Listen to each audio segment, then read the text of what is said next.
Hola, en esta ocasión vamos a seguir resolviendo problemas de corrientes eléctricas. En esta oportunidad vamos a resolver un problema del libro de Bagnes. El problema es el siguiente, ya lo voy a mostrar. Es el problema 1210 del libro de Bagnes, de corrientes eléctricas. Voy a leer el enunciado. Dice lo siguiente.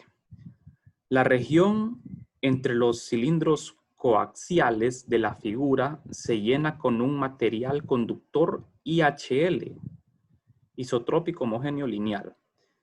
Si se aplica una diferencia de potencial delta phi entre los cilindros, encontrar la corriente entre los cilindros para una longitud L del sistema. Bien, entonces aquí con el cursor estoy señalando la figura que nos brinda el ejercicio. Son cilindros coaxiales. Estos cilindros pertenecen al ejercicio, al ejercicio del libro, al capítulo 6, donde estudiamos capacitancia, la figura 6.12. Entonces, si ustedes se pueden ir a ese problema 6.12, ahí van a ver esta figura. Es un capacitor cilíndrico de placas cilíndricas, de manera que estas dos placas son conductoras. Tenemos el cilindro interior de radio A y un cilindro exterior hueco que tiene radio interno B y radio externo C. Entonces, lo que está sombreado en gris son los dos conductores cilíndricos. Entonces, a estos dos conductores cilíndricos infinitamente largos, se le va a aplicar una diferencia de potencial, que el problema ya la da, delta phi. Esto ya es un dato que nos brinda el ejercicio. Al leer el problema pareciera que no se nos brinda mucha información, porque solo me están dando la diferencia de potencial. Y lo que se me pide es encontrar la corriente eléctrica entre los cilindros. O sea, en esta región blanca, la región que está vacía. Originalmente la región que aparece en blanco, esta región está vacía. Pero en este caso, esa región que está vacía, en medio de los dos cilindros, la vamos a rellenar con un conductor IHL. Y al estar rellena con un conductor, vamos a aplicar una diferencia de potencial entre los cilindros para activar lo que es un campo eléctrico. Al activar un campo eléctrico, obviamente va a haber un flujo de carga, una corriente. Entonces, en el problema, de forma implícita, hay varias información que se nos está brindando. Por ejemplo, se nos dice que el conductor es IHL, y cuando me dicen que un conductor es IHL, ya sabemos de que la conductividad eléctrica va a ser una constante, que simplemente la vamos a anotar. Y para una longitud L del sistema, ¿a qué se refieren con esto? Los cilindros son infinitamente largos. Entonces no podemos hacer cálculos para un sistema infinito porque vamos a tener cantidades infinitas, por ejemplo, fuerzas infinitas, energías infinitas, y eso es imposible. Entonces tenemos que cortar estos cilindros infinitos a una longitud L. Entonces, vamos a ver, aquí tenemos otro panorama del problema. Este es un corte transversal del sistema, de los dos cilindros. Entonces tenemos un cilindro grande, hueco, y un cilindro interno de radio A. Y la región que aparece en blanca es la región donde aquí ya hemos introducido el material conductor IHL. Por eso colocamos la conductividad. No confundir esta conductividad con densidad de carga, porque se usa el mismo símbolo. Cuando es densidad de carga, se le coloca un subíndice CH por carga en inglés. Entonces, vamos a ver, como el conductor es IHL, ya tenemos la conductividad eléctrica. Ya tenemos la conductividad eléctrica sigma. Esta es el símbolo para la conductividad, que es una constante en este caso. ¿Por qué es una constante? Porque es IHL. Si no fuese IHL, esto sería variable. Por ejemplo, si solo fuese isotrópico y lineal, si quitamos la H de aquí, esta ya sería variable, dependería de la posición. Porque hay conductores que son IL, isotrópicos y lineales, que no son homogéneos. Al ser homogéneos, entonces esta sigma se convierte en una constante. Entonces, cuando me dicen a mi material IHL, ya sabemos de que me están dando la constante conductividad. Bueno, entonces, aquí se nos presenta esta figura un poquito más ilustrativa de lo que es la situación. Aquí tenemos el conductor IHL solo en esta región. Entonces, esto que tengo aquí, lo que está en azul, son los dos conductores. O sea que todo lo que hay en este sistema es conductor. El cilindro interior es un conductor. El cilindro exterior es otro conductor. Y lo que está en medio de ellos es otro conductor. Pero lo que sucede es lo siguiente. La diferencia de potencial se le va a aplicar a los cilindros interior y exterior, de manera que al aplicar la diferencia de potencial, o sea, conectando una batería al cilindro interior y exterior, vamos a activar lo que es un campo eléctrico en la región entre ellos, y ese campo eléctrico va a hacer pasar una corriente a través del conductor que está en medio de los cilindros. ¿Cómo es posible eso? Porque lo que está en medio de los cilindros es un conductor. ¿A qué se refiere eso? Que este material tiene cargas libres. Pero ¿qué pasa? Si los cilindros no tienen una diferencia de potencial, no van a tener un campo eléctrico. Entonces el sistema está en equilibrio estático. ¿Qué pasa entonces cuando se conectan estos dos cilindros a una batería y se establece una diferencia de potencial, delta phi? Entonces, inmediatamente se activa un campo eléctrico y las cargas de este conductor IHL comienzan a moverse en la dirección del campo eléctrico, generando así lo que es una corriente eléctrica. Entonces va a haber un flujo de carga del cilindro interior al cilindro exterior. ¿Por qué lo digo así? Porque ya de 321 ustedes aprendieron de que cuando yo tengo un capacitor cilíndrico o esférico, o sea, hay capacitores de placas paralelas, de placas cilíndricas y de placas esféricas. Este capacitor que tengo aquí es un capacitor de placas cilíndricas. De manera que, por costumbre, siempre decimos de que el conductor interior está cargado positivamente y el conductor exterior negativamente. O sea que la superficie de la placa del cilindro interior va a estar positivo y la superficie del cilindro interior de radio B va a estar negativo. Entonces las cargas van a fluir del potencial más alto al potencial menor. Bueno, entonces, comencemos con la matemática del problema. La corriente la debemos calcular a partir de la relación entre corriente y densidad de corriente volumétrica. Esta relación ya la estudiamos a fondo en el capítulo. La definición de corriente es carga entre tiempo, pero la corriente yo la puedo expresar relacionándola con la densidad J o la densidad K. Cuando yo escribo la corriente eléctrica en función de la densidad J, la escribo así. ¿Qué me está diciendo este integral? Estoy integrando en una superficie que es abierta. Puede ser que la superficie sea cerrada o abierta, porque recuerden que la J, que es la densidad volumétrica, se define como corriente atravesando un área transversal. Entonces, la corriente es la integral de J.dda, donde este vector dda es un vector normal a la superficie que la carga, que las corrientes están atravesando. Ahora, vamos a ver, también tenemos que hacer uso de la ley de Ohm en forma microscópica, de esta relación que se cumple para materiales óhmicos. De modo que debemos primero calcular el campo eléctrico entre los cilindros con ayuda de la ley de Gauss. O sea, vamos a calcular corriente, la corriente que está atravesando ese conductor IHL, la corriente que fluye entre los dos cilindros. Ahora, pero voy a retroceder. Vamos a ver.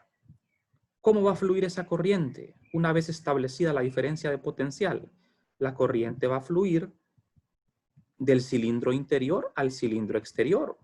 O sea, va a fluir en la dirección de ρ, ya sea de ρ positivo o ρ negativo, pero en este caso ya dijimos de que por tradición la carga va a fluir del radio A al radio B, o sea, de la placa positiva a la negativa, porque siempre se toma por tradición que la placa positiva es la que está adentro y la placa negativa es la que está aquí. Placa, no son placas, son superficies cilíndricas, pero entre comillas se le llama placas, capacitor de placas cilíndricas. Bueno, entonces la corriente, ¿qué superficie va a atravesar la corriente? La corriente, al pasar a través de este conductor, la corriente va a atravesar una superficie que es cilíndrica. Una superficie cilíndrica. Porque la corriente solo va a fluir en la dirección de ρ. Es un cilindro, vamos a usar coordenadas cilíndricas, de manera que la corriente solo va a tener dirección de ρ. No va a fluir en Z ni en Φ, sino que solo en ρ. Del cilindro interno al cilindro externo. Entonces, ya sabemos de que J lo vamos a integrar en una superficie cilíndrica. Un cilindro tiene 3 superficies. 2 superficies transversales y una superficie lateral. La superficie lateral es la superficie curva. Y las 2 superficies transversales, que son las tapaderas. Las tapaderas de un cilindro son 2 círculos. Y la superficie lateral es una lámina que está doblada formando un cilindro. Entonces, esa superficie lateral cilíndrica es la que va a atravesar la corriente. ¿De acuerdo? O sea, en la dirección de ρ. El problema es un poquito largo porque tenemos que hacer varios cálculos. No podemos simplemente resolver esta integral para encontrar I. Hay que hacer más que eso. Entonces, primero, como sabemos de que el conductor es CHL, el material que está ahí adentro es un material óhmico. Óhmico significa que obedece la ley de Ohm. O sea que podemos usar esta relación en forma microscópica. Entonces, vamos a sustituir J aquí en la integral. Con la conductividad ya se conoce porque el material es CHL. Esto es una constante. El campo eléctrico tendríamos que calcularlo mediante otro método. Y ese método es la ley de Gauss. Entonces, vamos a calcular el campo primero. El campo eléctrico lo calculamos con ayuda de la ley de Gauss, que es esto que está aquí. La carga encerrada no la conocemos. Recuerden que ese sistema cilíndrico es como un capacitor. Y un capacitor tiene una carga que ya está establecida. Esa carga que tiene ese capacitor, tanto la placa, el cilindro interior como el cilindro exterior, están a la misma carga, solo que de signo opuesto, pero esa carga no se conoce. Entonces, al resolver para el campo de la ley de Gauss, yo no podría encontrar el campo porque me quedaría indefinido, no conozco la carga, pero de igual modo lo vamos a hacer. Vamos a hacerlo para luego aplicar otro método. Vamos a ver entonces. Por la simetría del problema, es una simetría cilíndrica. Vamos a ver una figura antes de ver estos cálculos. Lo que tenemos, una vista del sistema, el cilindro puesto vertical, tenemos un sistema cilíndrico, le hemos hecho un corte porque los cilindros son infinitos. Hagámosle un corte a esos cilindros. Entonces lo que vemos es esto. Tenemos un cilindro interior de radio A y un cilindro exterior hueco que tiene radio B y radio C. Radio interno B, radio externo C. Entonces, para encontrar el campo eléctrico en medio, en la región entre ellos, fíjense que para encontrar ese campo eléctrico, al encontrar el campo eléctrico en esta región blanca, la región que está, vamos a suponer de que la región está vacía. Porque lo que nos interesa es calcular el campo que existe en medio de las dos placas del capacitor. De manera que por ahora me olvido del conductor IHL que está aquí en medio. Por ahora solo me preocupo por calcular el campo eléctrico, como si esto estuviese vacío. Después de calcular el campo, nosotros introducimos el material conductor y como ya está activado el campo, ya podríamos encontrar la corriente. Entonces, vamos a hacer uso de una superficie gaussiana cilíndrica imaginaria. Esta superficie en rojo que está aquí. Esta es la superficie gaussiana. Una superficie imaginaria. Esta superficie gaussiana la colocamos aquí en la región en medio de los dos cilindros. Esta superficie tiene que ser concéntrica porque los cilindros son coaxiales. Tienen un eje en común, el eje Z. Entonces, la superficie gaussiana tiene que ser concéntrica. Tiene que tener al eje Z también como el eje común. Entonces, la superficie por la simetría cilíndrica, nosotros ya sabemos de que el campo eléctrico solo va a tener componente ρ, no va a tener componente z ni φ. Simetría cilíndrica se explicó entre 21, así que no vamos a hacer énfasis en eso. Entonces el campo eléctrico ya sabemos de que va a apuntar en la dirección de ρ, entonces voy a retroceder acá. Entonces el campo queda así, por simetría cilíndrica apunta en ρ. De manera que el diferencial de área es un diferencial que también apunta en la dirección de ρ, ρ unitario. Este diferencial de área es un diferencial que se coloca en la superficie imaginaria, apuntando en la dirección de ρ positivo, o sea, hacia afuera. Entonces, una vez teniendo esto, resolvemos la integral. ¿Vamos a integrar en dónde? Para la ley de Gauss. Vamos a integrar en la superficie imaginaria, en esta superficie roja. Pero solo vamos a integrar en la cara lateral, o sea, esta cara vertical. En las tapaderas circulares no integramos porque se cancela el campo. Esto tiene componente Z positivo y Z negativo, de manera que al sumarse se cancelan, entonces solo se integra en la superficie lateral. Entonces solo integramos en ρ. Bueno, entonces el d de A es ρ, d de phi, d de z. Este ρ, esta superficie gaussiana, tiene radio ρ arbitrario y altura L arbitraria. Esta misma altura L arbitraria es la que me sugiere el ejercicio. El ejercicio sugiere de que tomemos un pedazo L del conductor nada más. O sea que esta región, esta superficie gaussiana que yo elegí para encontrar el campo, es la misma superficie que me va a servir para encontrar la corriente eléctrica. Bueno, entonces, con ayuda de la ley de Gauss, nosotros resolvemos la integral y encontramos el campo despejando, pero el campo me queda indefinido porque la carga encerrada no se conoce. Entonces aquí no logré nada porque el campo me queda indeterminado, pero existe otra, por suerte, existe otra manera, otro método para poder expresar este campo en función de cantidades conocidas.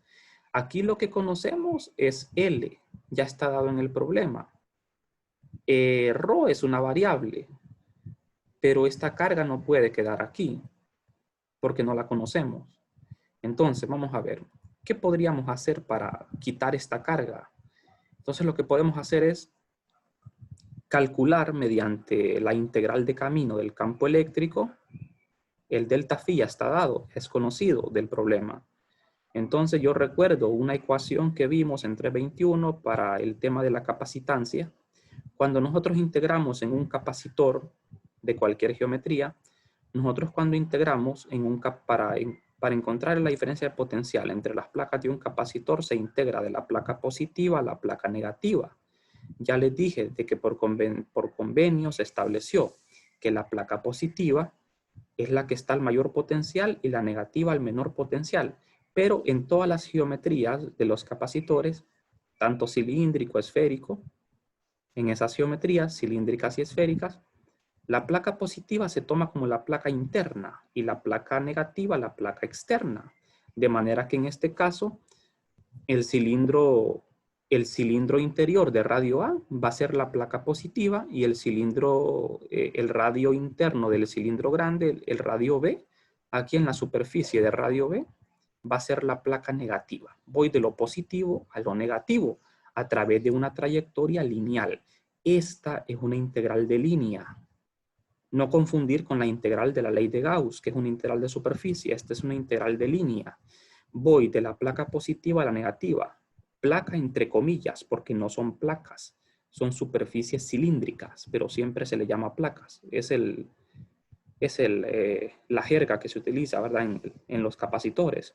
Bueno, entonces, la placa positiva tiene radio A, la placa negativa tiene radio B. Entonces, voy a integrar desde A hasta B, siguiendo un camino que puede ser arbitrario. No necesariamente tiene que ser en línea recta, porque el campo es conservativo. Entonces, sustituyo este campo que encontré con ayuda de la ley de Gauss acá, en la dirección de ρ. Y el DDS en coordenadas cilíndricas, el elemento de línea, es d de ρ en la dirección de ρ. porque es un elemento de línea. Esta línea es una línea que va de A a B. Bueno, entonces al hacer el producto punto rho, esto es 1. Y todo lo que es constante aquí lo puedo sacar. La carga, 2pi por L entre epsilon sub 0. Y me queda esta integral. El resultado de esto es un logaritmo. Una vez evaluado es el logaritmo natural de B sobre A, aplicando de una vez la ley de los logaritmos. Entonces, aquí tengo que la diferencia de potencial es esto. Ahora, aquí quedó la carga. Esta carga es desconocida. A y B ya se conocen. A y B son constantes, son los radios de los cilindros. L ya está dado en el problema, o sea que de aquí, con este método, yo lo que hice fue encontrar la carga. Con esto encontramos la carga por despeje. Despejo para la carga de esa expresión y la carga queda en función de cantidades conocidas, como ser longitud L, delta phi, que es la diferencia potencial entre las placas del cilindro, y B y A, logaritmo natural de B sobre A, donde B y A son conocidos. O sea que todo esto, la carga ya se conoce. Ahora, de esta manera podemos expresar el campo eléctrico en términos de cantidades conocidas. Si yo en la expresión del campo eléctrico ahora sustituyo la carga, entonces ya el campo eléctrico queda determinado. El campo eléctrico me va a quedar, entonces, sustituyendo esta carga encerrada aquí. El campo me queda en términos de la diferencia potencial, ρ, que es una variable, y el logaritmo natural de B sobre A. Aquí el campo eléctrico, obviamente el campo eléctrico no es constante, el campo eléctrico es variable, ρ es una variable.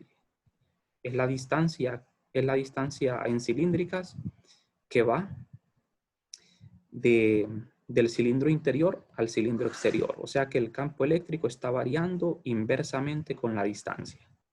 Bueno, ahora que ya tengo el campo eléctrico, vamos a hacer uso de la ley de Ohm en forma microscópica para conductores IHL. Y ahora sí podemos aplicar la condición para encontrar la ecuación para encontrar corriente en función de la densidad volumétrica de corriente, que es J. Entonces integramos J a través de una superficie que es abierta. ¿Por qué es abierta la superficie? Porque esa superficie está limitada por una curva.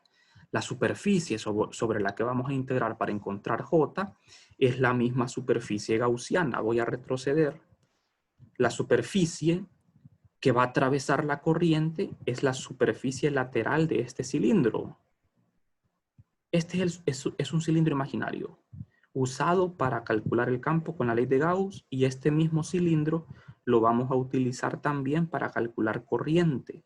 O sea que este cilindro, cuando se coloca aquí dentro en el área en medio de los dos cilindros, esta superficie lateral es la que va a atravesar la carga cuando se esté moviendo del cilindro interno al cilindro externo.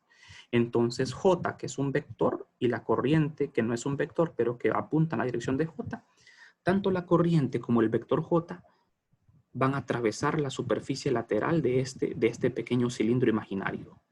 Lo van a estar atravesando. O sea, las cargas van a estar fluyendo a través de la cara lateral de este cilindro. La carga no va a fluir a través de las áreas transversales. La carga solo va a fluir a través de la cara lateral. ¿De acuerdo? Porque la carga fluye del cilindro interno al externo. Entonces va a atravesar esta superficie cilíndrica que tiene al vector ρ como vector normal. Entonces, vámonos a los cálculos. Sustituimos en la integral J en función de la conductividad y el campo. La conductividad es una constante, así que puede salir. Y el campo eléctrico ya lo conocemos. Vamos a hacer una integral en una superficie, es una integral doble. Y aquí fíjense bien, estoy integrando sobre la misma superficie gaussiana. Pero claro, esta no es la integral de la ley de Gauss. La integral de la ley de Gauss es una integral cerrada. Esta integral no es cerrada, es abierta. Pero es la misma de la ley de Gauss. ¿De acuerdo? Integramos de 0 a 2pi y de 0 a L, que es las dimensiones de esa superficie gaussiana. Cuando calculamos corrientes no hablamos de superficie gaussiana, ¿verdad? Pero en este caso coincide, esa superficie coincide con la superficie gaussiana. ¿De acuerdo? O sea, porque Nada que ver, ¿verdad? No hay que confundir ahí las palabras. Entonces, sustituyendo el campo eléctrico acá, y el DDA también es el mismo de la integral de la ley de Gauss. Este DDA es el mismo, es un DDA que es perpendicular a la superficie lateral del cilindro imaginario. Entonces, al hacer esta integración, llegamos a esto. Y aquí por fin ya conocemos la corriente eléctrica. La corriente es un escalar, no es un vector. La corriente eléctrica tiene unidades de amperios y la corriente eléctrica en este caso queda expresada en términos de cantidades conocidas como ser la conductividad L, que es la altura del cilindro imaginario, es una sección de ese conductor, logaritmo natural de B sobre A, que esto también es conocido porque A y B son conocidos, y la diferencia de potencial. Ahora, yendo un poco más lejos, esto que está aquí me recuerda lo que es la ley de Ohm, pero en la forma macroscópica. Lo único que no está expresada de la forma general. Vamos a ver. Finalmente, una situación, ya para finalizar, una situación para ilustrar lo que está pasando, lo que está ocurriendo en realidad. ¿Qué es lo que ocurre? La corriente, tenemos una corriente I que está marcada con una flechita amarillo. La corriente fluye del cilindro interno al cilindro externo, pero la corriente solo existe entre los dos cilindros. La corriente existe en donde existe el conductor IHL. ¿Por qué existe corriente ahí en el conductor IHL? Porque los conductores son metales que tienen cargas libres, que se mueven, generan corriente. Pero los conductores solo generan corriente cuando se activa un campo eléctrico.